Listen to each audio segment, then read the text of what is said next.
Di video kali ini, kita akan membahas sebuah pengakuan mengejutkan yang datang langsung dari pemerintah Israel.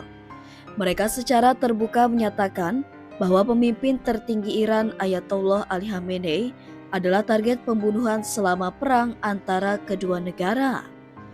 Apa motivasi di balik pernyataan ini?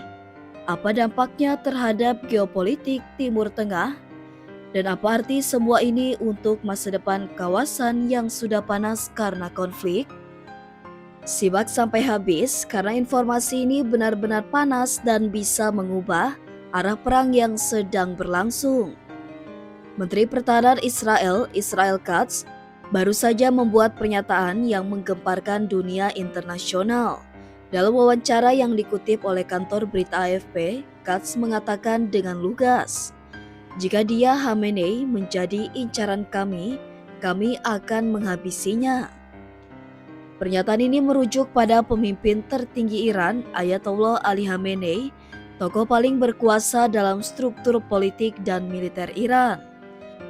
Katz bahkan menambahkan bahwa militer Israel telah melakukan pencarian intensif untuk menemukan keberadaan Khamenei selama perang yang baru-baru ini terjadi. Namun, menurut Katz, operasi itu terhambat karena Khamenei bergerak sangat dalam di bawah tanah dan memutus kontak langsung dengan para komandan militer Iran. Langkah ini disebut membuat keberadaannya sangat sulit dideteksi oleh intelijen Israel maupun sekutunya. Menurut Israel, Khamenei telah menerapkan sistem keamanan yang sangat ketat dan paranoid. Ia dikabarkan hanya beraktivitas di dalam bunker dan tidak pernah meninggalkan wilayah Iran sejak naik tahta sebagai pemimpin tertinggi. Katz bahkan menyindir bahwa Khamenei seharusnya meniru strategi mendiang Hasan Nasrallah, mantan pemimpin Hizbullah Lebanon, yang dikenal selalu bersembunyi di bunker untuk menghindari serangan udara Israel. Sindiran ini bukan tanpa maksud. Dalam konflik Timur Tengah, persembunyian pemimpin kelompok atau negara lawan seringkali menjadi simbol perlawanan, tapi juga target utama militer modern. Meski rencana pembunuhan Khamenei sudah dibahas, Katz menyebut ada perbedaan besar antara periode sebelum gencatan senjata dan setelahnya. Dengan kata lain, Israel tidak lagi secara aktif mengejar operasi itu setelah adanya kesepakatan penghentian tembak-menembak. Namun pernyataan ini justru memicu kekhawatiran baru. Apakah gencatan senjata hanya bersifat sementara dan bisa runtuh kapan saja? Atau mungkinkah Israel akan kembali menjalankan misinya jika Khamenei muncul kembali di radar mereka? Yang jelas, pernyataan resmi seperti ini jarang terjadi, terutama terkait rencana pembunuhan seorang kepala negara.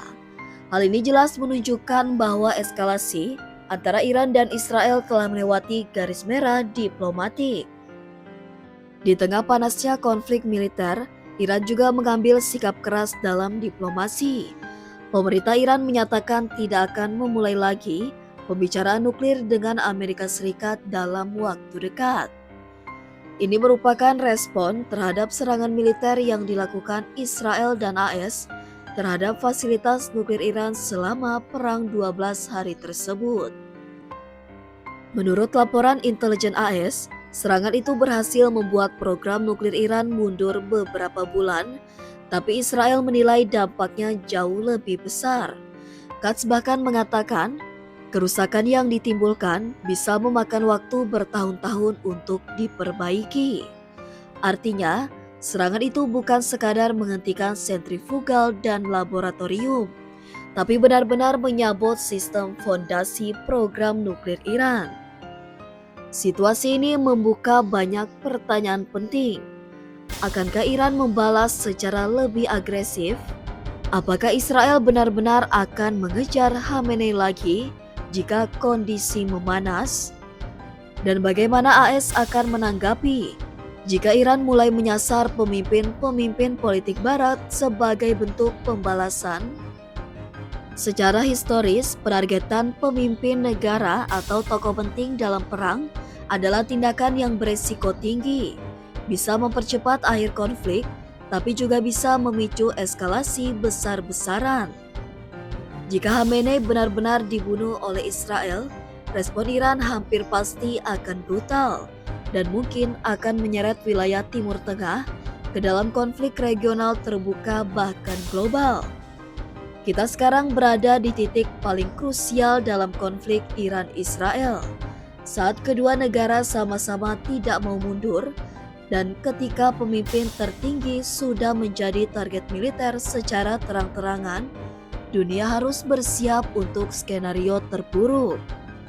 Jadi, bagaimana menurut kalian? Apakah langkah Israel ini akan mempercepat kemenangan atau justru membuka pintu perang dunia